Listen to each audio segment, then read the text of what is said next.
Друзья, у нас очередная лекция. Предмет нашего обсуждения сегодня будет касаться интеграционного тестирования.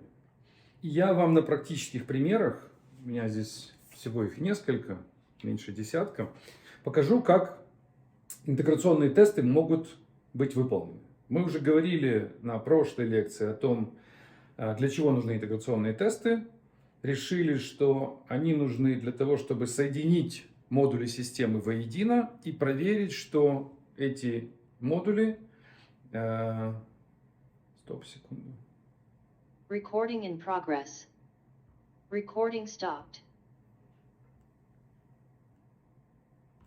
Recording in progress. Забыл нажать рекординг, как обычно.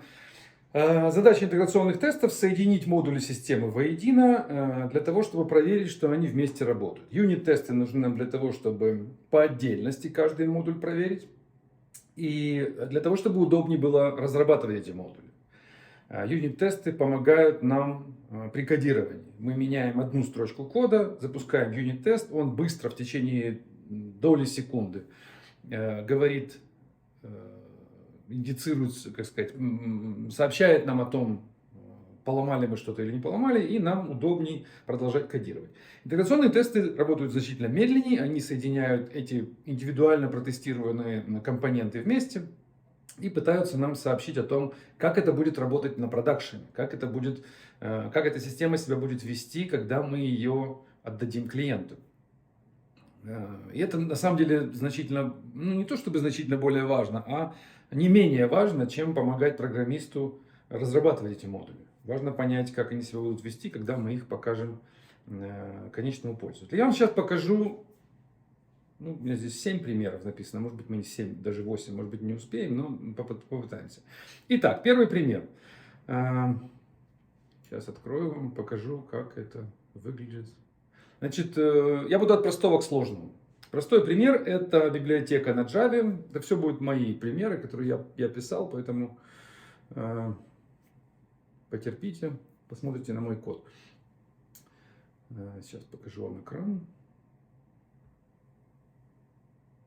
Значит, это библиотека на Java, которая, по-моему, я вам показывал на одной из лекций, что это такое. JKB XML называется. Библиотека для более удобного управления XML-файлами, для их чтения. В Java чтение XML-файла — это всегда некоторая проблема, которую решают большим количеством кода. Прочитать из XML какой-то контент — это достаточно такая процедура verbose, много текста нужно. И вот я сделал небольшую библиотеку, которая позволяет это делать более компактно. Например, можно сделать, сейчас покажу вам кусочек. Даже не суть важно, что она делает. Мы будем сегодня говорить о тестировании, а не собственно, о том. Сейчас, секунду, где тут. Тем не менее, чтобы вы понимали, что делать. Вот, например, такой код — это часть документации.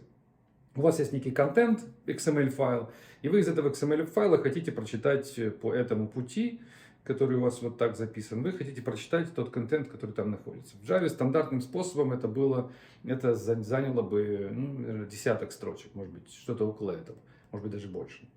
Здесь все делается в несколько строк. И вот задача проверить. Юнит-тест, конечно, написан для этого. У меня есть юнит-тест, вот их здесь не один, который тестирует этот самый класс, который, вот смотрите, много-много тестов, которые со всех сторон пытаются его протестировать. Они достаточно быстрые, каждый из них выполняется за доли секунды, и они их тестируют по-разному, этот класс. Но, когда мы отдадим эту библиотеку юзеру, когда мы ее запакуем, когда у нас получится jar-библиотека, мы ее отдадим клиенту, клиент ее вставит в свой собственный проект. И в этом проекте будут рядом с ним другие библиотеки, которые как-то могут конфликтовать с нашей библиотекой. И нужно проверить, что же произойдет там у конечного юзера после того, как мы ему отдадим эту библиотеку. Эта библиотека опирается на, мой код опирается на наличие в Java библиотеки, назовем это стандартной библиотеки или части стандартной библиотеки, которая умеет работать с XML, собственно, процессингом. Я сам XML процессинг не имплементирую здесь, но я опираюсь на, сейчас я вам хочу показать, я опираюсь на наличие на наличие вот такого, например, класса. Document Builder Factory. Этот Document Builder Factory должен присутствовать в у пользователя, и мы к этому классу обращаемся. Как это проверить? В юнит-тесте я это не проверю, потому что когда я запускаю юнит-тест, то у меня присутствует этот класс у меня во время тестирования. И, конечно, тест срабатывает, потому что я настроил так свой юнит-тестовый environment, так настроил, чтобы наличие этого класса было гарантировано. И, конечно, чтобы мои юнит-тесты проходили. Но как проверить, что у пользователя так будет? Мне же нужно запаковать этот джарник, этот jar файл, эту Java библиотеку, и убедиться, что там у него все будет работать. Для этого существует, я, по крайней мере, так использую, они не только для этого, но я использую интеграционные тесты IT, видите, папка называется IT, в каталоге SRC. IT сокращение от Integration Testing или Invoker Testing. У них это, в Maven это называется не Integration, а Invoker Testing. То есть есть плагин, который называется Invoker плагин, который запускает при старте в общей Maven сборке запускается Invoker плагин, и Invoker плагин вот в этом каталоге находит папки, и в каждой папке считает, что это отдельный самостоятельный Maven проект. И он этот Maven проект самостоятельно запускает, используя новый инстанс Maven. То есть в общем пайплайне сборки Maven идет пошагово, он запускает тесты, компиляцию тестов, точнее сначала компиляцию, потом компиляцию тестов, потом тесты, все эти шаги. В какой-то момент он приходит к Invoker плагину, плагину передает управление, и этот Invoker плагин находит нужные папки в этом общем каталоге и запускает новый Maven. Он стартует его с нуля. Получается такая изолированная среда, в которой я пытаюсь симулировать то, что будет у пользователя на машине. Я для этого создаю отдельный POM.XML. И в этом POM.XML я прописываю то, что когда-то пропишет пользователь. Тот, который возьмет у меня мою библиотеку. И в этом POM.XML я, помимо той конфигурации, которую пропишет пользователь, я добавляю и свой собственный dependency. То есть вот это возьмет у меня пользователь. Это то, что я deliver. А это то, что пользователь сконфигурирует сам. Видите, я симулирую ситуацию, в которой здесь будет имплементация того класса, который мне нужно, через Xerces, это библиотека из Apache, которая имплементирует тот класс, который мне нужен. И дальше инвокер, пройдя по всему этому, здесь вот такой файл специальный, который говорит о том, как стартовать этот собственный Maven. Я говорю, стартую с командой clean test. Инвокер стартует clean test. И, в общем-то, все. Инвокер нужно, чтобы это закончилось. И я для того, чтобы получше проверить, не просто POM.XML, я написал код, собственно, такой тестовый, фейковый код, который мало что делает. Final class. И вот тест. Вот я пытаюсь вот на таком микротесте, одна штука, один тест, я пытаюсь, собственно, поиспользовать мои классы. Тут их нет. Вот, например, этот класс здесь используется. То есть это я симулирую поведение пользователя. Получается интеграционный тест. И их здесь несколько, обратите внимание. У меня один тест называется в папке Xerces, и второй в папке Saxon. Saxon это аналогичная библиотека, похожая на Xerces, но от другого производителя. И я тестирую как себя поведет моя библиотека рядом с Saxon, так и с Xerces. Вот смотрите, я открываю. Для Saxon у меня вот такой POM.XML. Видите, здесь какая зависимость включена. А в Xerces вы видели, что даже здесь две зависимости. А в Xerces другая. Если появится какая-то третья библиотека, я просто не знаю ее, но если она появится или может быть уже есть, то я могу добавить сюда еще третью папку. Получится третий интеграционный тест. Это хорошая практика, я использую ее не только в этом проекте, стараюсь во многих проектах, в которых я делаю некую библиотеку, то я в этих проектах стараюсь, например, вот есть библиотека Cactus. Сейчас покажу. Да, тоже библиотека, тоже на Java, и тоже мы ее тестируем через Invoker, если я не ошибаюсь. Сейчас посмотрим, но, по-моему, должны. То есть мы стараемся запустить в изолированной среде, вне уже юнит-тестов, а запустить ее через этот Maven, через Invoker плагин. Вам очень рекомендую его использовать тоже. Ну, вот здесь я, наверное, вас обманул. Здесь нет этого инвокера, но должен быть. Это, в моем понимании, хорошая практика. Почему его там нет, надо будет разобраться. То есть нужно стараться делать такие тесты, таким образом вы симулируете поведение пользователя.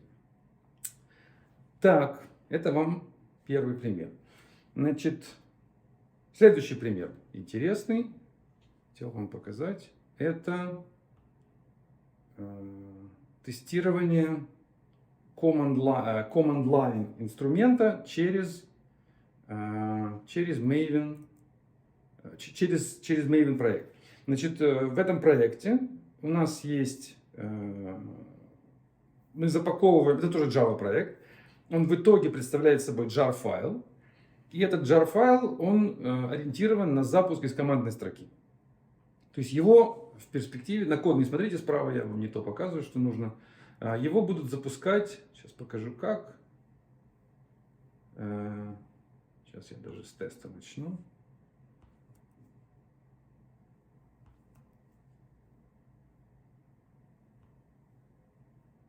Значит, его будут запускать как-то,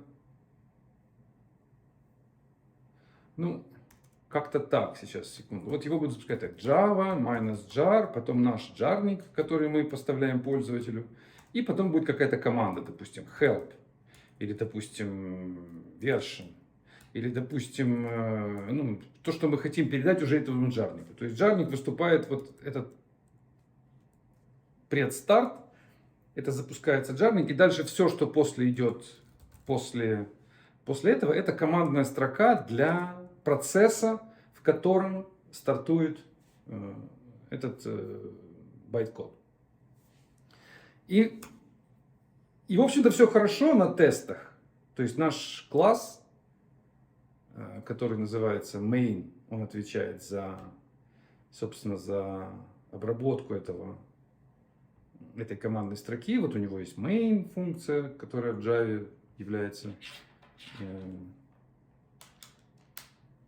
главным входом в любую Java программу. Вот она парсит командную строку, разбирает, и дальше в зависимости от того, что она разобрала, какие опции, она начинает выполнять. Не обращайте внимания на, так сказать, детально код не смотрите. Ну, например, здесь видите, если такая опция пришла, то будет какое-то действие. Если version пришел, то он напечатает версию. Если help пришел, то он напечатает вот приветственное сообщение и так далее. Как это протестировать? То есть мы сначала сделали несложные юнит-тесты, которые, сейчас я вам покажу, наверное, даже они здесь остались. Потому что в данном случае, на мой взгляд, юнит-тесты, они, ну, тоже, конечно, нужны, но, по-моему, их здесь даже нет. Сейчас, секунду. Ну да, они все интеграционные. То есть сначала исторически здесь были когда-то юнит-тесты, которые пытались эту функцию запустить. Пытались эту функцию, которая main, запустить из Java машины. То есть просто в рамках юнит-теста мы создаем, может быть, инстанс этого класса.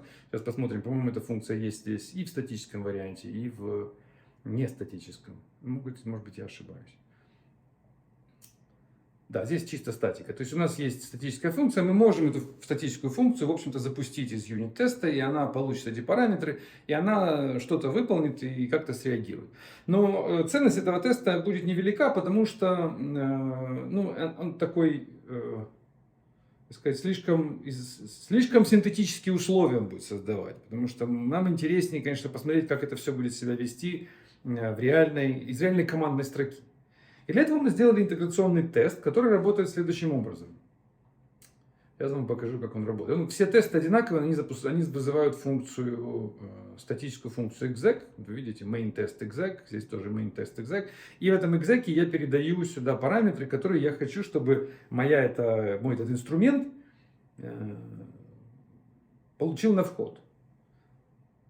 Здесь даже их много, смотрите, вот я запускаю с 3 параметрами. Я ожидаю, хочу, чтобы этот мой джарник запустился, и в командную строку к нему попало 3 параметра. Я хочу, чтобы этот запуск произошел в новой Java машине. Это главное мое требование, предъявляемое к интеграционному тесту. Не в той Java машине, в которой сейчас находятся юнит-тесты, в которой находится Maven сборка, в которой запускаются юнит-тесты. А я хочу создать новую Java машину. Более того, я хочу создать новый процесс Linux или Windows. И в этом процессе, чтобы запустилась новая Java машина, ей на вход передали путь к моему джарнику, потом передали туда параметры, эта Java машина сработала, что-то напечатала, и я то, что она напечатала, получил бы в виде строки и проверил, а есть ли в этой строке слово usage. Такой интеграционный тест. Для того, чтобы это сделать, смотрите, как это происходит. Вот эта функция exec. Он делает сначала список параметров. Смотрите, он находит в системе, он находит, где же здесь есть Java. В окружении, на машине, на той, на которой происходит тест. Потом он в эту Java, он, собственно, строит список параметров. Это будет следующий параметр, потом будет класс pass. Здесь он находит, он берет из системы Java класс pass. Вот этот вот pass передается Maven внутрь переменной, внутрь System Properties. Дальше мы передаем имя самого класса, который он должен запустить, и те аргументы, которые из, собственно, этих индивидуальных тестов к нам попали в виде списка. И стартуем новый процесс. Process Builder — это в Java, собственно, старт процесса операционной системы. И передаем в этот процесс командную строку. Редиректим весь error stream на output stream и стартуем его. Дальше весь output, который оттуда приходит, мы складываем с помощью такой вот несложной объектно-ориентированной конструкции, складываем в поток, в stdout. И этот stdout конвертируем в byte array. Дальше предполагаем, что там UTF-8. И собираем, возвращаем эту строку. Как мы находим Java? Как мы находим, где, собственно, есть этот Java, через который можно запустить? Мы вот таким вот путем идем и ищем. Берем property Java Home. Если Java Home не установлен, то мы пытаемся взять переменное окружение Java Home, если это не установлено, и так далее. То есть некая несложная процедура поиска. Насколько она стабильная, насколько она надежная? Ну, конечно, к этому есть вопросы. Если вы будете запускать эту программу на какой-то, весь этот тест запускать на своей среде, в которой у вас Java установлена как-то по-другому, то, конечно, может быть, этот тест будет флаки тест. Он может не сработать. То есть у меня он будет работать, у вас он работать не будет. Но пока этого не встречалось, мы, в общем-то, тестировали это и на Windows, и на macOS, и на Ubuntu. И везде все работает. Ну вот такой интеграционный тест. То есть если что-то мы сломаем в программе, то этот тест, или мы что-то поменяем такое, что делает этот код невыполнимым на определенной, появится какая-то зависимость от операционной системы. То есть случится что-то такое, что в юнит-тесте не поймать. Юнит-тест будет по-прежнему работать, потому что юнит-тест, он работает с входящим, уже готовым. Если бы мы писали юнит-тест для этой функции, то мы бы тестировали, мы бы уже на вход подавали строчки, мы бы на выход читали тоже какие-то Java объекты, которые он печатает, может быть, куда-то в какой-то лог. Но все это было бы в рамках Java runtime. Это все были бы Java объекты.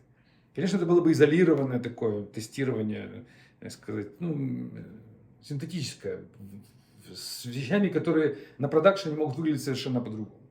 Но когда мы тестируем таким образом интеграционно, как я показал, мы запускаем новую Java и в ней ее смотрим, что она печатает, то мы имеем достаточно, так сказать, высокую уверенность, большую уверенность в том, что точно так же программа будет вести себя у вас на машине, у кого-то еще на машине.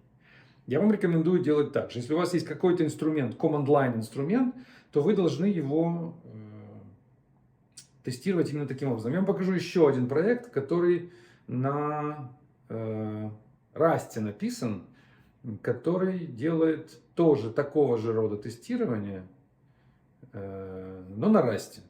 Это тоже инструмент command line. Не обращайте внимания на функционал, чем он занимается. Просто посмотрите на... Значит, это язык Rust, и это command line. Инструмент, который вы видите, есть конфигурация входящих параметров, help, version и все остальное. Там по-другому это конфигурируется, не так, как в Java, конечно. И мы хотим убедиться в том, что вся эта игрушка, она умеет запускаться из командной строки. Тест пишется примерно в следующем образом. Причем у меня много этих тестов. Оказалось, что в этом случае больше у меня в системе интеграционных тестов в этом продукте, чем юнит-тестов. Потому что на юнит-тестах, я объясню почему, потому что в юнит-тестах все работает. И все работает легко, быстро. А когда запускаешь это все на реальном каком-то примере, то ошибки появляются. И такое поведение программы я наблюдал достаточно интенсивно. И мне надоело писать юнит-тесты. Я вижу, что их написание оно не приводило к нужному результату. То есть я видел, у меня получалось мало красных тестов, мало красных юнит-тестов. А эта ситуация, она сигнализирует о том, что что-то не так при разработке. Должно быть тестов много красных, они должны быть, при разработке тесты должны быть чувствительные. То есть, если тесты не чувствительные, если они все время зеленые, то это низкая чувствительность тестов. Чувствительность тестов, она должна сигнализировать программисту о том, что что-то в его тест-окружении, в тех тестах, которые он создавал, что-то в них не в порядке. Они не чувствительны. Ну, например, вот такой тест, который проверяет, что система может напечатать нам help. Здесь такой в Rust библиотека, которая делает то же самое, что вы только что видели на Java. Она делает тоже, запускает командную строку. И в эту командную строку она находит, где же находится наш тот бинарный файл, который скомпилировался в проекте. Вы помните, в Java у нас это заняло 30 строчек кода. Мы сначала должны были найти Java, где Java находится, потом ему передать путь правильный к нашему джару. Этот путь нужно было подобрать из Maven. В общем, это был несколько десятков, может быть, строчек, может быть, чуть меньше. Здесь это одна строка. То есть Rust пошел дальше, они уже эту проблему, так сказать, более advanced ребята. И вот одной строкой это решается. Я просто говорю, что то, что собирается этой библиотекой, она называется REO. Вот видите, REO название. Этот REO, он здесь и есть. Я ему просто говорю, найди тот бинарник, который собрался под именем REO. И он его находит. И дальше unwrap, это растовский механизм получения value из результата функции. Дальше я передаю сюда аргумент help. Я хочу, чтобы help напечатался. И assert говорит о том, что я запускаю, хочу убедиться, что там что она запустилась вообще. Я так понимаю, assert делает, просто проверяет, что runs a command and make assertion on the output. Он запускает команду и возвращает объект, на котором я могу делать assertion. И вот первый assertion, который я делаю, это success. Я говорю, окей, проверь, что там был код возврата нулевой. Потом я говорю, проверь, что в stdout мы увидели вот такое слово. Contains виртуальную машину. And contains слово help.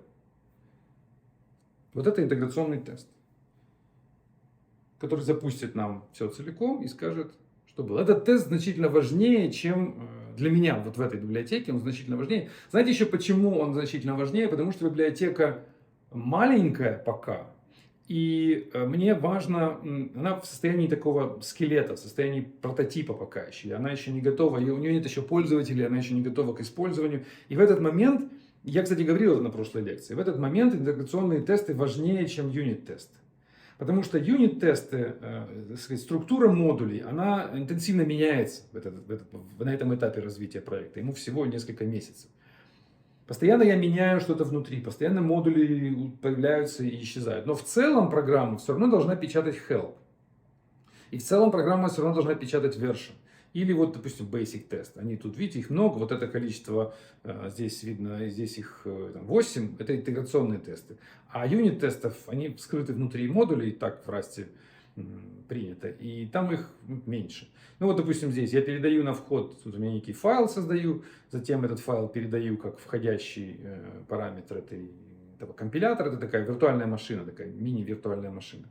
И дальше эту виртуальную машину запускаю и говорю, окей, запустись и там что-то посчитай. Вот этот функционал, он должен работать точно. Я для этого делаю этот продукт. Это моя главная цель. Как он будет внутри устроен? Это уже решение, которое я принимаю по ходу развития проекта и меняю. Это постоянно, так сказать, живой продукт, постоянно меняющийся. И поэтому ценность юнит-тестов пока не очень велика, потому что они появляются и удаляются. Я с ними немножко потестировал и удалил. Какие-то из них фиксируются. Я этот продукт переписываю уже 3-й раз. Вот 3-й раз у меня меняется структура каталога SRC. Но тесты остаются одни и те же. Вот этот тест, который я написал, он примерно такой же стоит здесь с момента появления проекта, с момента его старта. Потому что я знал с самого начала, зачем мне нужен этот продукт. Я знал, что на вход будет поступать некий текстовый файл, затем будет происходить компиляция его, и затем будет происходить выполнение того, что он скомпилировал. Это суть продукта. Вот интеграционный тест я написал самым первым. И вам это рекомендую делать. Я это говорил на прошлой лекции. Интеграционные тесты мы пишем с самого начала. Они самые важные. И самые тяжелые. Их труднее всего написать. Но написав их однажды, они остаются с проектом, как я это понимаю, надолго, навсегда. Вот этот проект, вот этот тест, я же говорю, он живет с этим продуктом с самого начала и будет жить дальше. Так, следующее, что я вам хотел показать, это чуть более сложный тест из фреймворка, точнее из продукта, который... Это веб-система, которая разворачивается, деплоится на Heroku. И на Heroku работает, такой у нее есть и веб-интерфейс, веб-интерфейс. У нее есть веб-интерфейс, и в этом веб-интерфейсе она отвечает несколько буквально, так сказать, путей в вебе она понимает. И мне нужно эту систему, сейчас, секунду, не смотрим на код, сейчас смотрим на код. Значит, есть несколько компонентов при работе этой системы. Во-первых, это, сейчас, секунду скажу, из чего она состоит. Значит, она опирается на,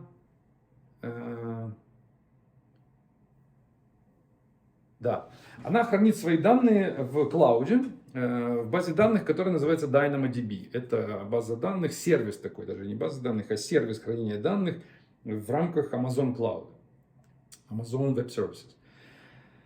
И вот представьте себе, как эта система работает. Я ее деплою на Heroku. На Heroku она поднимается как Java программа, как джарник, и обращается к DynamoDB на Amazon, устанавливает соединение и начинает работать с этим Amazon. Снаружи к ней приходит HTTP запрос. Она этот HTTP запрос обрабатывает, используя фреймворк Takes, который мы написали. И запрос с этого Takes попадает, будучи обработанным, я вам покажу. То есть нам приходит некий HTTP запрос, он попадает в Takes. Из Takes он попадает, собственно, в Java классы, которые внутри как-то обрабатывают, или как они называются, модели, если это считать, что это MVC, например, то сказать, так сказать, в классы модели. У нас это не MVC, в общем-то, в какой-то такой классы, которые понимают, что нужно сделать. И потом, после этого, это все попадает в, есть такая библиотека у меня, JCabi, Dynamo. Дальше отсюда она попадает в AWS драйвер. И отсюда он уходит на Amazon. Вот такой флоу событий происходящих.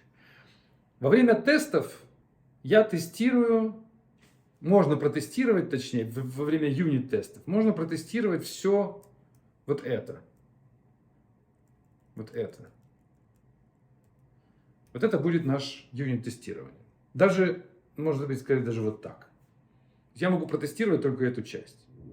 Но этого мало, потому что ошибки могут быть на всем пути. Мы можем неправильно обрабатывать HTTP запросы. Может быть какая-то ошибка, конфликт версий между библиотеками, которые их обрабатывают. У нас может быть конфликт версий между этими двумя библиотеками. Может быть конфликт здесь. Может быть неправильная настройка параметров соединения и так далее. Весь этот путь его юнит-тестом не протестировать.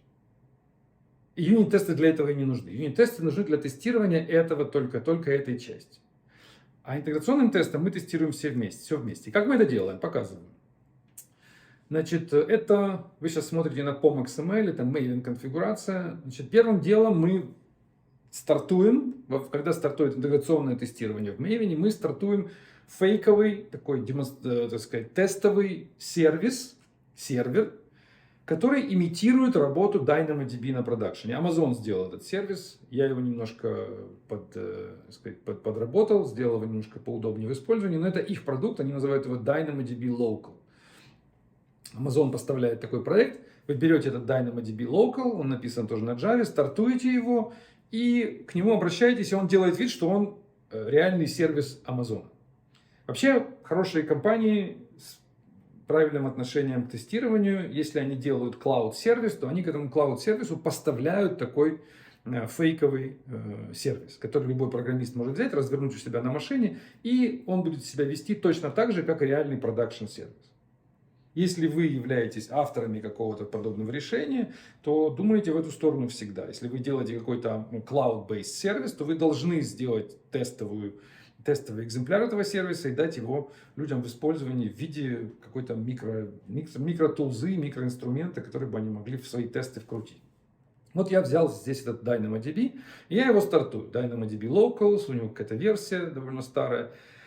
Во время интеграционных тестов я резервирую новый порт, TCP-порт, и на этот TCP-порт присваиваю ему имя, и прикрепляю к этому порту, стартую этот DynamoDB Local и говорю ему в качестве параметров, используй порт, на котором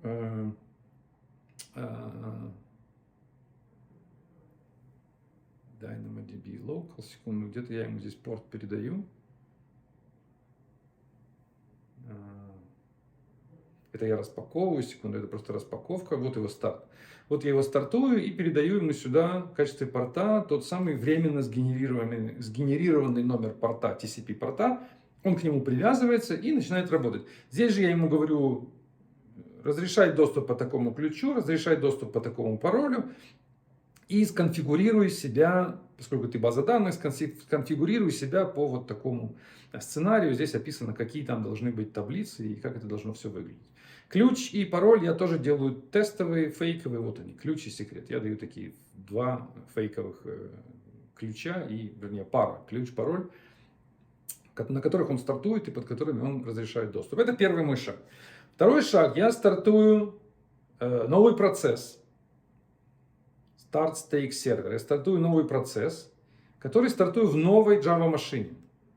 То есть Maven пайплайн идет своим чередом. Здесь Maven передает мне управление. Я стартую опять же на новом порту. Я резервирую еще один порт, который называется TX порт. Сейчас покажу, где он резервируется. Вот он здесь где-то резервируется. Да, Reserve Network порт. Еще один TCP порт мы резервируем. Этот TCP порт передаем сюда тоже как временно, как порт, на котором нужно стартовать. Говорим, что это в режиме демона, то есть запустись и работай в бэкграунде. И выходим. То есть DynamoDB мы включили, он работает, сидит на порту и слушает. Дальше мы включили TX сервер и передали ему на вход, сказали ему, что основным классом будет тот самый класс, который и на продакшене запустится. То есть мы сейчас запустили имитацию той системы, всего приложения, как мы бы ее запустили на продакшн. Она запустилась, работает и сидит, слушает на порту. Пока мы еще не тестируем, мы просто запустили. Запустили Dynamo, соединили одно с другим, потому что здесь, когда мы стартуем, мы ему передали, сказали, вот здесь порт, куда нужно соединяться для того, чтобы получить, значит, мы указали этому компоненту на Java, указали порт, на котором его слушает DynamoDB Local. И они соединились между собой, hopefully. Мы так надеемся. И, наконец, последний шаг, это, собственно, наш интеграционный тест. Смотрим. Секунду. Теперь мы должны проверить, все это запустилось или нет. И вот мы пытаемся проверить. Сейчас найдем тест интеграционный. Web. Ну, например, вот такой тест. Это IT-тест, вот TK Home, IT-кейс. Видите, все остальные называются тест, а есть такой еще IT-кейс. И вот смотрите, что здесь происходит в этом случае. Он, например, хочет открыть просто фронт-пейдж и посмотреть вообще, включилось это все или не включилось. Renders. Секунду. Я хочу такой самый простой выбрать вам тест. Ну вот, renders valid pages. Он проверяет, что все ли эти страницы, это обычные страницы этого сайта, которые должны отвечать. Robots.txt должен отвечать, там, Home XSL, CSS должен отвечать. То есть они должны отдавать, этот контент должен возвращаться. Что происходит? Он запускает, это тоже мой такой класс для удобства, который делает HTTP запрос. Он берет путь, вот этот home, давайте посмотрим, чему он равен. Это константа. Он берет ее из POM. Это property, system property. То есть этот system property поставляется этому классу тестовому. Кем? Ну, Maven. Maven ее стартует, поэтому Maven ему должен передать takes home. Давайте посмотрим, где этот takes home придет к нему. где у нас стартуют интеграционные тесты, они стартуют вот здесь, fail-safe плагин. И здесь приходит takes home. То есть мы ему говорим, все запущено на local хосте, на этом порту, который мы зарезервировали. Иди туда и смотри. То есть интеграционный тест запускается Maven и ожидает, что запущенная система находится где-то сбоку, и он в эту систему обращается. Он делает HTTP request. Как он его делает? Он делает request, путь, добавляет туда этот pass, один из этих путей, делает метод get и делает fetch. То есть все, что делает интеграционный тест, это фактически он просто идет на эту страничку и ожидает, что там будет окей. Если я сейчас запущу этот тест отсюда, из Maven, то он, конечно же, не сработает. Почему? Потому что не запущен ни DynamoDB Local, не запущена эта тестовая версия всего приложения. То есть это интеграционный тест, который может быть запущен только в рамках общего пайплайна в Maven. Только Maven его может запустить, последовательно подготовив для него все компоненты. А тест достаточно простой. Он просто проверяет, а живы ли эти страницы, правильно ли они отвечают. Он может проверять, тут их много, этих тестов. Он проверяет, допустим, страницы, которые отсутствуют. Они должны 404 или там 300 какой-то возвращать, 300 код, если их нет. Он редиректит на отсутствие страницы. Здесь он должен возвращать какие-то пустые страницы. Видите, он not found должен отдавать. Если, допустим, CSS не найдена, то он отдает not found, если его имя не подходит. И так далее. Здесь есть и более сложные интеграционные тесты. Допустим, вот он проверяет здесь какие-то там, целые могут быть алгоритмы работы. Видите, он здесь что-то сделал, он пошел куда-то, открыл, потом посмотрел. В общем, более сложный протокол взаимодействия. Бывают приложения, где эти тесты значительно более сложные и должны быть более сложные. То есть в идеале вообще вы должны сделать такой тест, опять же, стартуя разработку вашего приложения. Сделать примерно такой сетап, как вы сейчас увидели. Но интеграционный тест должен быть значительно сложнее, чем вы видите.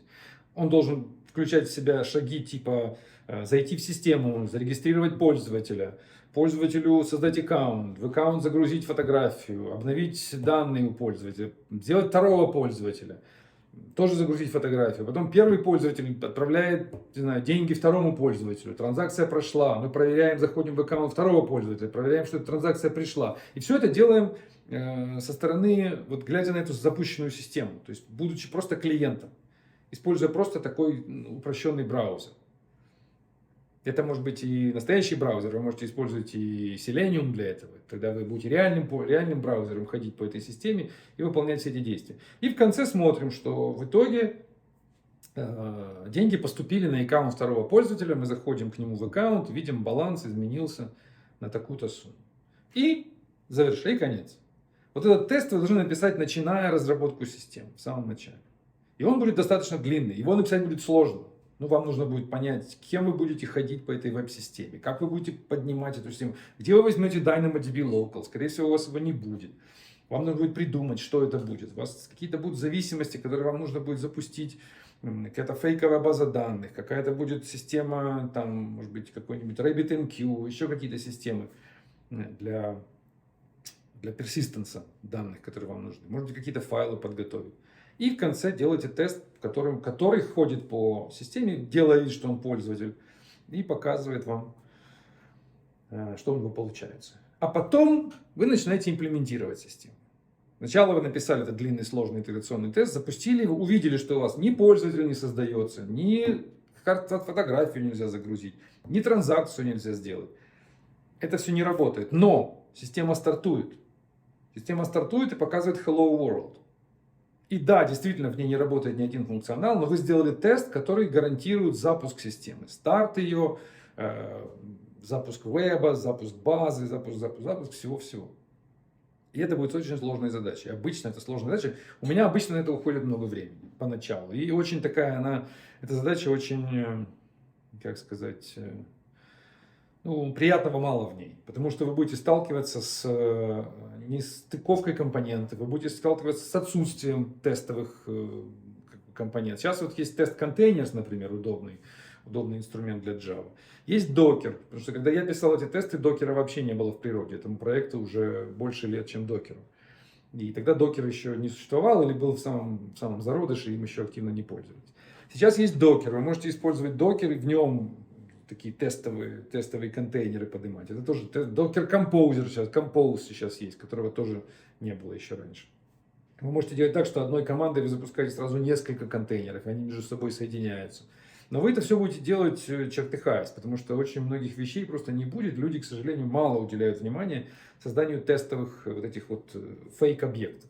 Вот я вам привел пример этих DynamoDB Local. Сколько вы знаете таких систем для клауд-сервисов? Вот вы, допустим, работаете с, ну я не знаю, там, Google YouTube, например. Вы делаете программу, которая выкладывает что-то на YouTube или делает поиск по YouTube. У вас есть фейковый YouTube? Вам Google дал такой сервис? Нет. Или, допустим, вы делаете систему для Amazon S3, для хранения объектов, бинарных объектов на Амазоне. У вас есть фейковый S3 в Амазоне? Ну, по моей информации его не существует. Может быть, сейчас уже что-то есть такое. Но когда раньше разрабатывали, то такого не было. И теперь переходим к третьему примеру. Допустим, вы делаете, к следующему, точнее, примеру. Допустим, вы делаете систему для GitHub. То есть ваша система, как вот та система, которую я вам сейчас покажу, она обращается к API GitHub и как-то с ним коммуницирует. Что-то у него спрашивает, что-то ему отвечает, например, создает новые pull-реквесты, создает новые тикеты, там, делает поиск какой-то.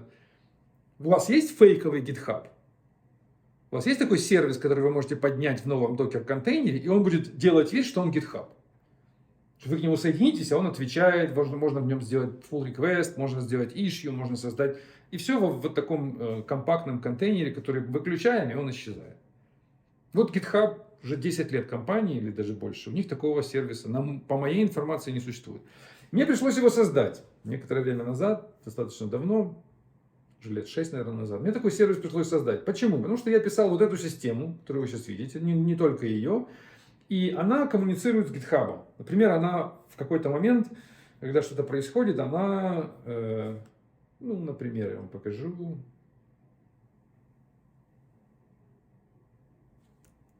Сейчас. Она ставит звездочку, допустим, ну, сердечко ставит. Там, если происходит какая-то ситуация определенная, то он на комментарий.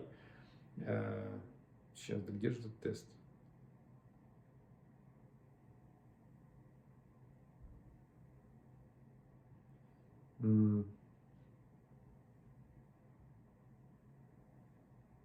Может быть, я под это не сделал. Давайте не под это, давайте подумаем просто. Вот он пишет, например, да,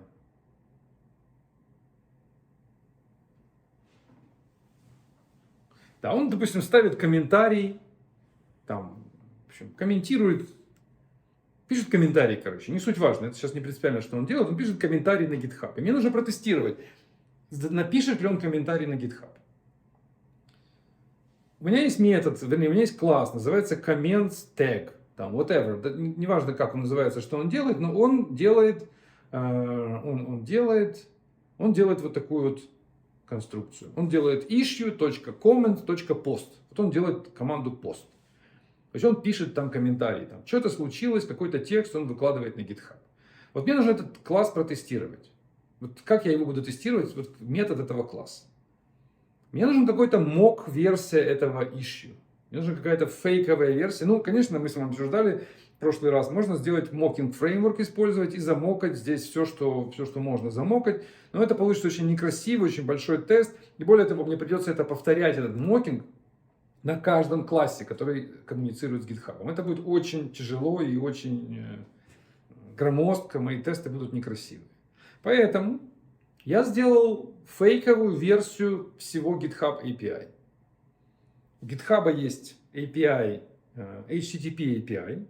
Вы, наверное, про него знаете. Вы можете через HTTP с помощью запросов обращаться к GitHub сервису и там создавать новые issue, удалять issue, комментировать и так далее. GitHub предоставляет библиотеки на Java, на Ruby, на Python, на всех, на JavaScript, на всех языках программирования, которые вы можете использовать вместо того, чтобы писать свои собственные HTTP запросы.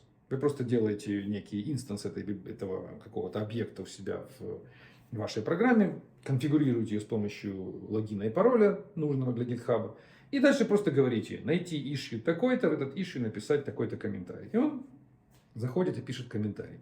Идет вот это HTTP API и делает этот action. Что я сделал? Я сделал такую же библиотеку, свою собственную, в обход существующей, уже есть на Java библиотека от GitHub, но я сделал свою библиотеку на Java, которая делает все то же самое, только, во-первых, она делает это, ну, в моем понимании, более объектно ориентировано. В GitHub библиотека, там, в библиотеке GitHub там все на статических методах, по-моему, или даже не на статических, но там нет возможности, в общем, там всегда, насколько я помню, там каждый запрос ожидается, что он, так сказать, является собственным новым объектом. В общем, там не объектно-ориентированный подход. Давайте так проще скажем, сейчас не суть, мы сейчас не это обсуждаем. Но я сделал свое решение, которое, во-первых, более, в моем понимании, объектно-ориентировано, а второе, это решение имеет, имеет дубликаты. То есть каждый класс в моей библиотеке имеет дубликаты. Весь интерфейс, этот гитхабовский, имеет дублированный инстанс, с которым можно работать. Вот так он называется. MK, потому что мог. То есть у меня есть в библиотеке два класса. Можно сделать new GitHub, а можно сделать new MK GitHub. Если мы сделаем new GitHub, то здесь можно будет, допустим, отсюда вытащить, не знаю, там, репозиторий. Сейчас. Он так не хочет.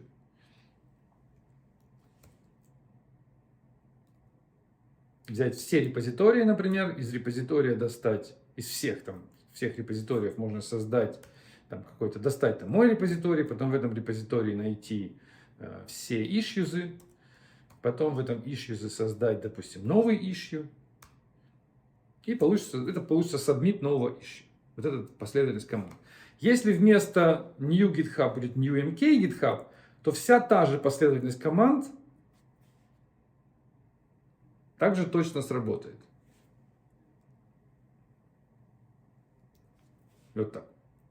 Единственная разница, что вот в этом случае запрос пойдет в настоящий GitHub.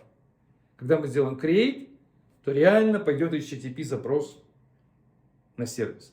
В этом же случае все будет точно так же. Тесты совершенно не поймут, что произошло, но здесь, если здесь мы пошли в HTTP, то здесь мы внесли изменения во внутреннюю memory структуру. Просто в памяти у нас изменилось, что да, мы запомнили, что создали новый issue. Вот такая вот фейк-конструкция. Она позволяет мне, делать тесты, так сказать, это не совсем, получается, интеграционные тесты, это такая комбинация. В общем-то, эта штука помогает мне делать, наверное, юнит-тесты все-таки. Хоть у нас лекция сегодня про интеграционные тесты, но это скорее больше помощь мне в создании юнит-тестов, наличие такой конструкции. Вы можете делать такие конструкции тоже для удобства. Наверное, все-таки это интеграционные тесты, потому что мы в этом случае проверяем, что мой код, который вот здесь написан, что он с чем-то похожим на реальный GitHub все-таки может быть работать. Наверное, полностью интеграционный тест, настоящий интеграционный тест, был бы возможен, если бы мы сюда все-таки давали реальный коннект к GitHub, и здесь бы создавали настоящий, у нас бы был репозиторий, и мы бы в этом настоящем репозитории при каждом запуске тестов делали бы создание этих issues и всего остального. Что бы сказал нам GitHub на это большой вопрос. Возможно, он был бы недоволен, потому что тестов у меня здесь несколько сотен. И если все эти несколько сотен тестов одновременно, я их запускаю одновременно, в параллели, если бы они сделали одновременно несколько десятков или сотен issues, создавая, и каждый раз это при активной разработке продукта, сейчас он не в активной разработке, но когда он был в активной, это каждый день было по десятку таких запусков, только на сборке, а сколько каждый человек мог запускать на локале. В общем, GitHub это не выдержал и, скорее всего, начал бы блокировать нас. Конечно, в идеале было бы, если бы GitHub предоставлял какой-то сэндбокс, какую-то систему, какой-то интерфейс, может быть, они предоставляют сейчас, не знаю. Когда писал этот проект, такого не было. Куда можно было бы тестами заходить и там бомбардировать этот сэндбокс любым количеством запросов. Но такого я в тот момент не видел. Но было бы, конечно, интересно. Так, еще одну хочу вам штуку показать. Это тесты, это подход к написанию интеграционных тестов. Значит, мне кажется, что важно, чтобы интеграционные, как и любые тесты, конечно, важно, чтобы тесты были максимально понятны. Не только автору, который их писал, но и тем, кто их будет читать потом.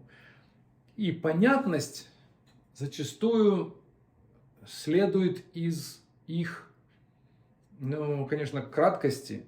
И что самое, на мой взгляд, важное, это их целостности. То есть, когда тест и предконфигурация для этого теста не размазаны по всему коду, и трудно собрать все воедино, понять, что же должно быть в начале, а что в конце. Что очень часто бывает. Я очень часто вижу программистов и их результаты, которые выглядят именно так. То есть они пишут, пока они пишут, им понятно. Они помнят, что сначала нужно запустить докер-контейнер такой-то, с такой конфигурацией. Потом нужно обязательно скопировать вот этот файл вот сюда. Потом нужно здесь обязательно создать такую директорию. Потом нужно вот эти файлы распаковать и положить сюда. Потом мы подготовим вот эту базу данных, вот для нее конфигурация лежит там. И в конце мы запустим это вот такой командой, и все заработает. И у них действительно все это работает, они все это запускают, у них вроде бы по одной кнопке все это срабатывает. Но дальше, через несколько месяцев или через несколько лет, понять, что же именно, какие именно части участвуют в этом процессе, крайне тяжело. И внести изменения в этот пайплайн без его полностью переписывания почти невозможно. Поэтому я бы рекомендовал вам стараться делать так, чтобы вся конфигурация, которая нужна для интеграционного теста, находилась в одном файле. Ну или в крайнем случае в одном директории. То есть вы делаете файл, в котором вы описываете, и я для формата этого файла вот последние несколько лет использую YAML. И мне кажется, это неплохой подход. Я вам сейчас покажу, как это работает. Вот у нас есть проект, мы тут пишем язык программирования, и вот нам нужно проверить, что у нас он умеет, наш язык умеет компилировать некие программы, и эти программы запускать. И вот делается такой, например, вот у меня каталог snippets, это для теста. Вот у меня 5 тестов здесь лежит. Это такие high-level интеграционные тесты. И каждый тест это YAML файл. И в этом YAML файле написано, вот, например, сначала, это я сам определил этот формат. Это мой формат, мои поля, как я их решил. Сначала я говорю, запусти этот компилятор, не просто компилятор, а запусти компилятор, который скомпилирует программу и потом запустит эту программу. Значит, когда ты будешь запускать эту программу, на вход ничего не подавай. Никакие команды, никакие данные. Вернее, поток. Никакой поток входящий не подавай. std-in пускай будет пустой. В std-out ожидай вот такое присутствие вот такого регулярного выражения. Или можешь ожидать еще, можно сюда добавлять выражение. Можешь себе ожидать такое регулярное, это то же самое. То есть здесь мы шестерку ожидаем, 6s, здесь мы ожидаем то же самое. Можешь ожидать там что-нибудь еще, какие-то еще, не знаю, что-нибудь так, например. И так далее. Но мне хватило одного. То есть можно несколько регулярных выражений определить. Дальше я говорю, на старт программы, когда после того, как вы ее с этим языком скомпилируете, стартуйте ее с вот этими двумя аргументами. Ну, это YAML, поэтому здесь форматирование такое, это можно преобразовать вот так. Это одно и то же. Вот, то есть стартуй с двумя аргументами. Main и шестерка. И дальше я говорю EO, и это свободное дальше форматирование, то есть передай на вход вот такую программу, пусть он ее компилирует и запускает. И дальше я написал несложный парсер этого файла, именно этого YAML файла, который даже не парсер, я не вяжу парсер YAML, конечно, но некий интерпретатор этого текста. Да, и вот здесь последний параметр exit, то есть ожидай нулевой код возврата из этой программы.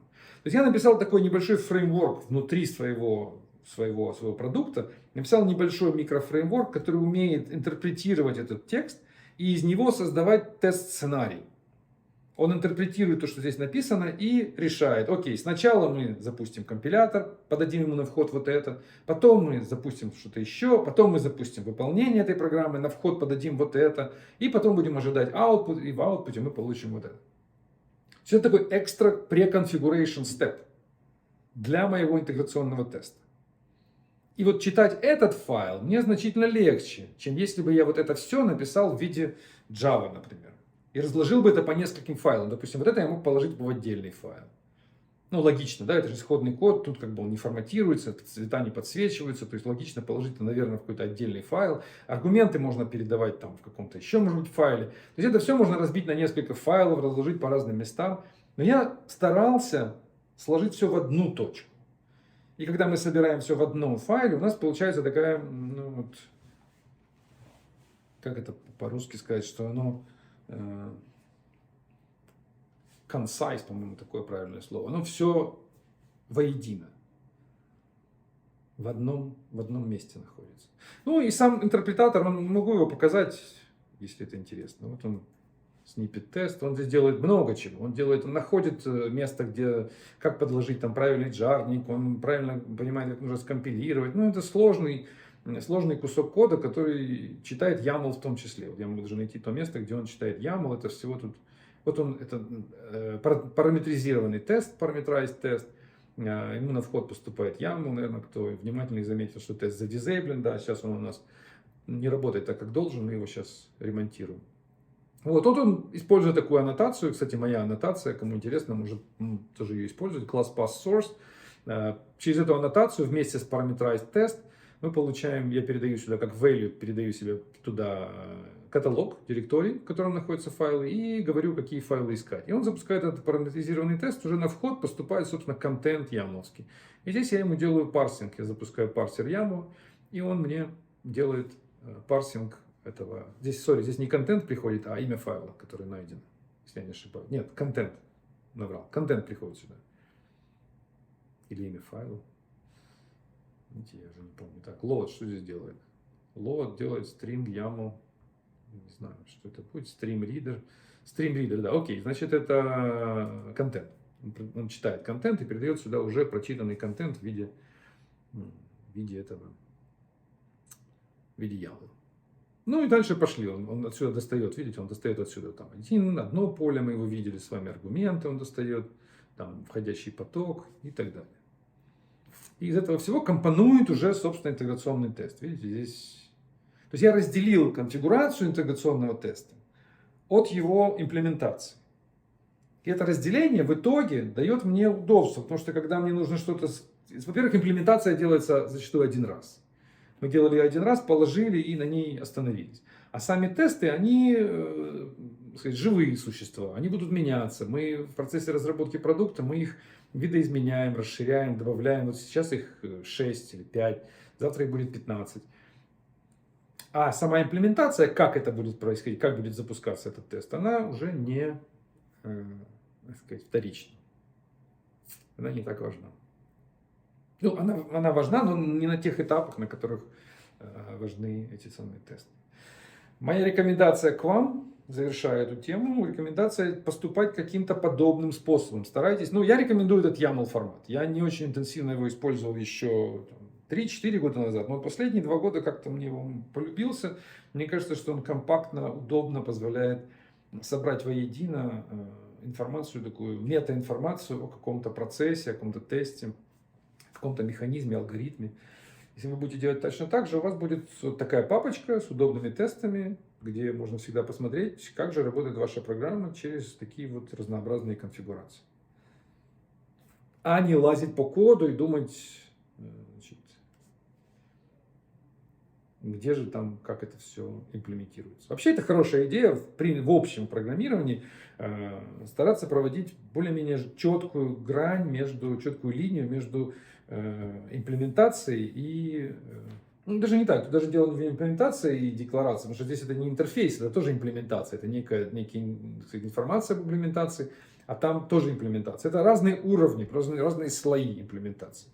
У нас есть слой низкий уровень, это там, где, собственно, происходит вся эта техника, все выполнение. А это следующий уровень, на котором мы метапрограммируем. Мы здесь говорим, как именно использовать тот второй, более низкий уровень. Вот это то, что я вам хотел сказать про YAML. Следующий кусок кода, который я вам хотел показать, он касается, сейчас будет немножко Ruby программирования. Я вам покажу проект, ZeroPDD называется, который Опять же, не суть важно, что он делает, но, может быть, кто-то его использовал, zeropdd.com, это для, то есть такая веб-система, чат-бот, GitHub чат-бот плюс веб, который помогает программистам оставлять комментарии, to-do комментарии, такие маркеры внутри кода, и потом превращать эти to-do маркеры в новые задачи на GitHub. Допустим, вы программируете, и по ходу написания кода вы видите, что какой-то блок вы сейчас делать не будете, у вас нет времени, но вы обязательно хотите к нему вернуться дальше, но вы оставляете комментарий to do, дальше какой-то неформальный текст. И зачастую эти комментарии просто остаются внутри кода и теряются. Никто их, так сказать, не читает, или не хватает времени, или просто они теряются, и мы забываем. А если вы настроите такой чат-бот, то он будет автоматически, как только вы закоммитите в свой репозиторий, как только приходит новый коммит, он сканирует весь код ваш, находит эти to-do маркеры и делает из них новый issues. И создает вам в GitHub новый issue. И говорит, вот вам задача, вот ее текст, он копирует текст из кода, где вы его оставили, и предлагает вам заняться этой задачей попозже. У вас в итоге весь бэклог будет всегда актуальный. Да, и когда этот маркер исчезает из кода, то он удаляет issue, закрывает. То есть он следит за тем, как вы управляете этими to-do маркерами, и когда вы их удаляете, он тоже закрывает задачи. Все прекрасно, но он работает с базой данных на Амазоне, он работает с S3, той самой, которую я упоминал, он работает с GitHub для того, чтобы открывать, закрывать issue, и он работает еще с чем-то. Значит, была проблема, с которой я столкнулся. Вот у меня есть интеграционные тесты для этой системы. Она достаточно старая и более-менее стабильная. Для нее уже написано и юнит-тесты, и интеграционные тесты. Все написано. Но проблема появилась такая. Проходят все юнит-тесты. Вот я вам покажу модель сборки. Rake файл, это используется Rake система. Проходят все, я делаю clean, потом я делаю тест, потом я запускаю статический анализ. Во время теста здесь, кстати, у них есть... В общем, я стартую собственный тоже DynamoDB Local, как вам рассказывал, только это сейчас не Java, а Ruby. Я стартую этот DynamoDB Local, я запускаю базу данных с Dynamo. В общем, я делаю максимум того, что можно сделать во время тестирования. Потом я проверяю статический анализ, делаю там XML, копирайт и так далее. И вроде бы все хорошо, но когда я это все выкладываю на продакшн, на Heroku, то система падает, не работает. Например, потому что там же как происходит, когда система попадает на продакшн, то я к ней в последний момент, в момент сборки, вот у меня через рутер происходит сборка, я к ней подкладываю конфигурационный файл. То есть сама система, она не знает ни пароли, ни коды, как ей работать на продакшене. Она без этой информации. И во время сборки рутер берет конфигурационный файл из секретного места, который у меня в том месте, куда нет доступа публичного. Он достает этот файл и кладет его рядом со всеми остальными файлами. Мы копируем этот файл внутри системы, добавляем его, так сказать, в общий пакет, и делается коммит этого файла, и он уходит не на Heroku, на доку. И уходит пуш, это дело все вместе с этим файлом, который я добавил, уходит пуш на продакшн. Вот, потом я делаю ресет и удаляю этот файл, чтобы он здесь не остался. Вот, все вроде бы хорошо. И в этот файл приклеивается к системе и уходит на продакшн. Но потом мы идем на продакшн, а там все упало. Потому что что-то случилось, например, с этим файлом. Что-то в этом файле, например, неправильно. Может быть, я неправильный формат этого файла указал. Может быть, я неправильные пароли там указал. Может быть, те пароли, которые там указаны, это уже пароли, которые не работают. Или какие-то новые я указал. В общем, что-то может случиться с этой конфигурацией, уже такой лайв-конфигурацией. И для того, чтобы это проверить, я написал такой еще один тест, называется тест Credentials. Это такой, я не знаю, делают так люди или нет, это такая моя микроинновация, возможно, это так встречается и в других местах, но я не встречал. Поэтому я назвал это тестирование credentials. То есть я написал специально еще один юнит-тест, unit integration, как его назвать, integration, наверное, который уже имея этот файл, уже имея пароли, это очень такой sensitive момент. Сейчас пароли все находятся рядом с приложением. То есть приложение, хоть оно и в тестовом режиме, но оно имеет пароли к продакшн базе данных в этот момент, во время сборки. И вот я запускаю этот файл test credentials. Что делать? Это тоже юнит-тест, такой же, как другие юнит-тесты. Видите? Тест, юнит-тест, то же самое. И вот он пытается что сделать? Например, пытается законнектиться в Git с помощью через SSH connection. То есть он делает такой реальный коннект на некий репозиторий, на свой же репозиторий, name, и берет ключ из этого конфиг файла. И пытается что-то сделать с этим репозиторием. Он пытается прочитать, что же там. В общем, это некие операции, которые... Это реальный сейчас получается live connection на этот live репозиторий.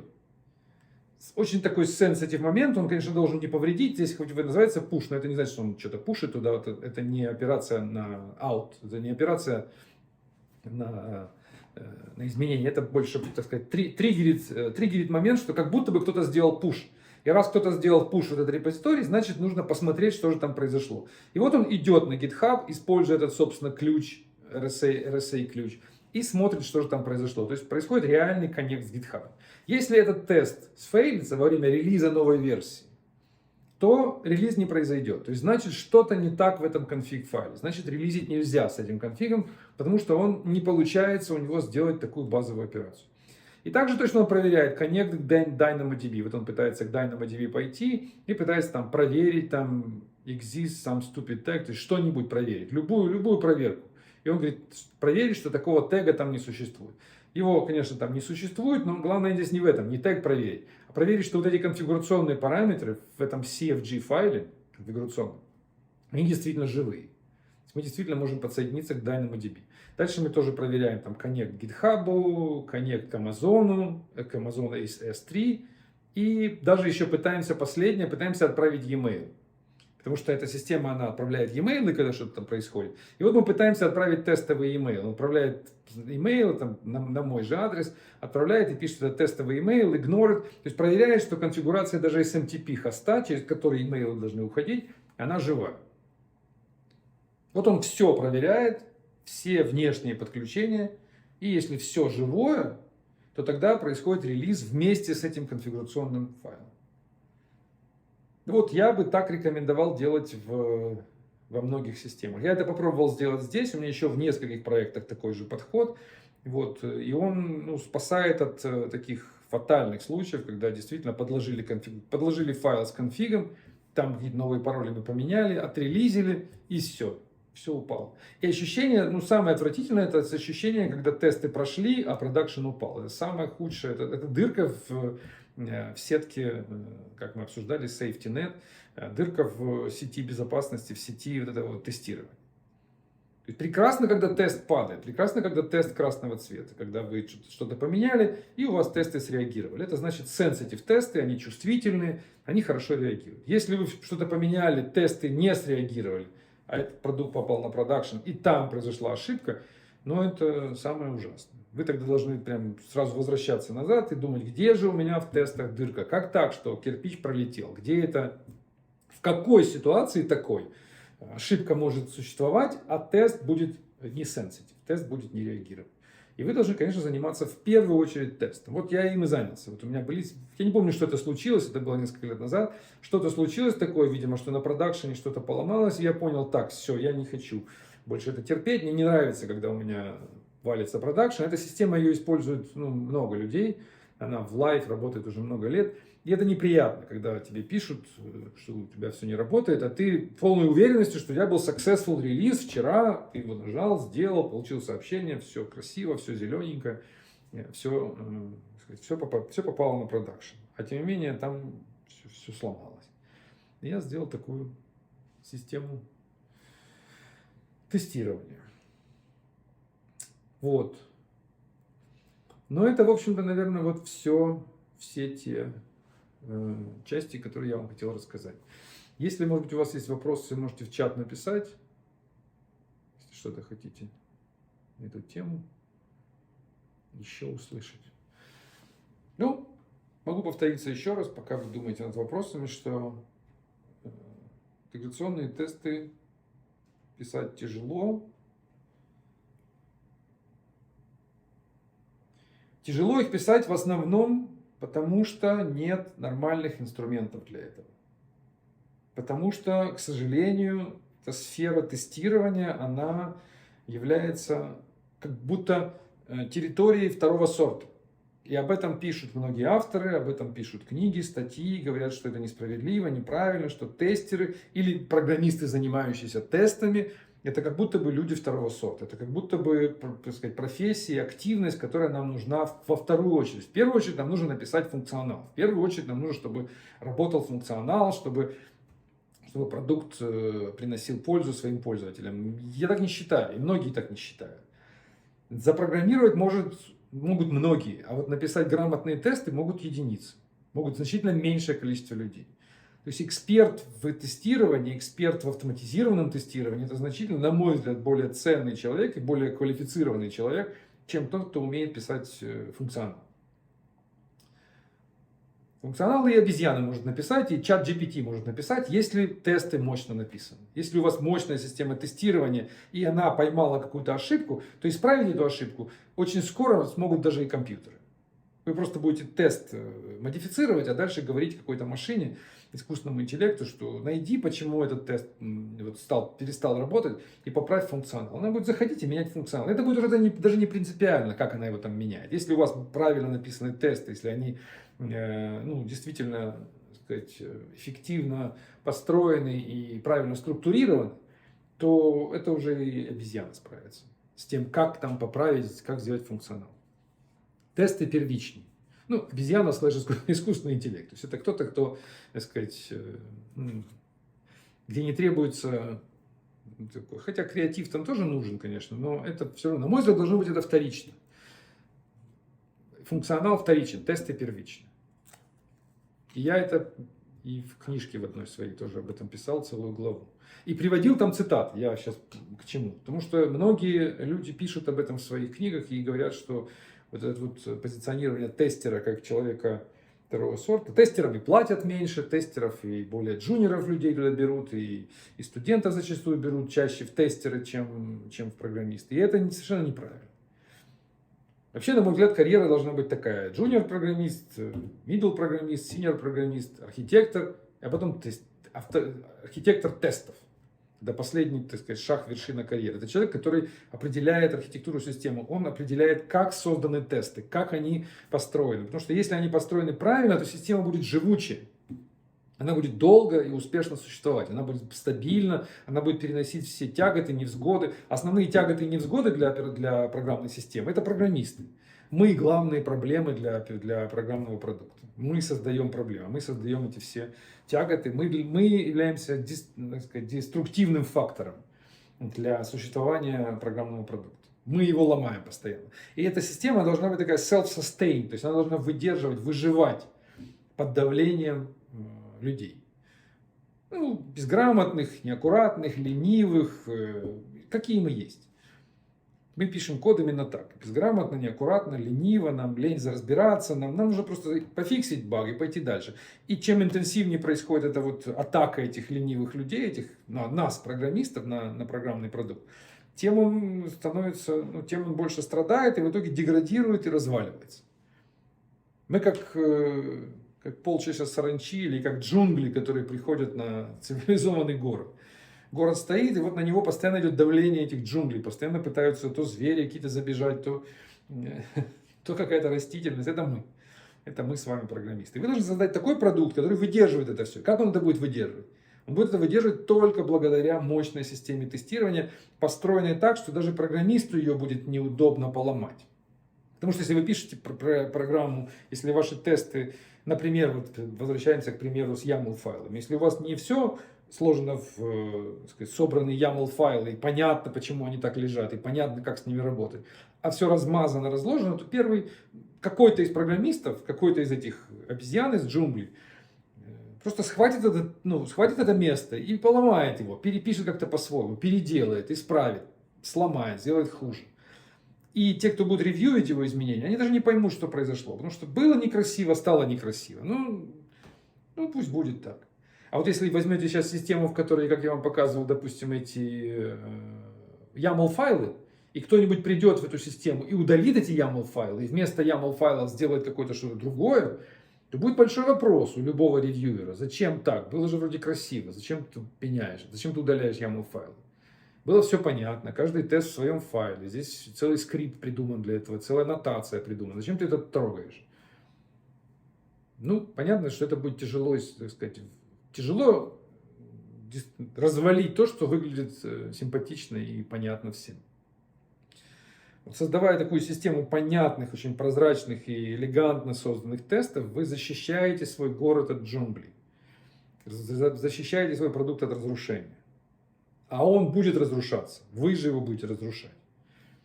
Вы как программист. Вот моему этому продукту, который я вам показывал, Рултера, в 2013 году был, 9 лет ему. 9. И он выдерживает пока все атаки. Там много было контрибьюторов туда, много pull-реквестов. Я в том числе туда коммит. Я не помню уже, как я писал 9 лет назад. Это был совершенно другой я, другой человек. Я не помню многие части этого продукта. Я, если нужно что-то исправить, я открываю и вспоминаю о чем там, как это было написано. Но мне очень было бы некомфортно, и я бы быстро ломал продукт, если бы там было написано плохо. То есть ваша задача фокус на тестах. Когда вы делаете продукт, фокусируйтесь на тестах. Это самое главное. Это номер один. На их элегантности, на их понятности и поддерживаемости. Вот так. Тогда вы выживете. Конечно, для скорости, если вы разрабатываете программу, которая должна прожить месяц и получить инвестиции, а потом вы ее выбросите, наверное, тесты вам не нужны. Но если вы пишете то, что будет жить, вы хотите, чтобы это существовало годами, особенно если вы делаете open source продукт, вы хотите получить в итоге open source какую-то репутацию этого продукта, вы хотите остаться в истории как создатель этого продукта, то, конечно, вам надо думать именно о системе тестирования. Потому что в какой-то момент вы уйдете из продукта, в какой-то момент вы бросите его поддерживать, это придут другие люди. И им захочется, чтобы город был красивый. Тогда они пришли в город, а там пальмы через асфальт пробиваются. И везде обезьяны по всем крышам сидят. Конечно, в такой город приходить неинтересно, и поддерживать такой город тоже уже не интересно.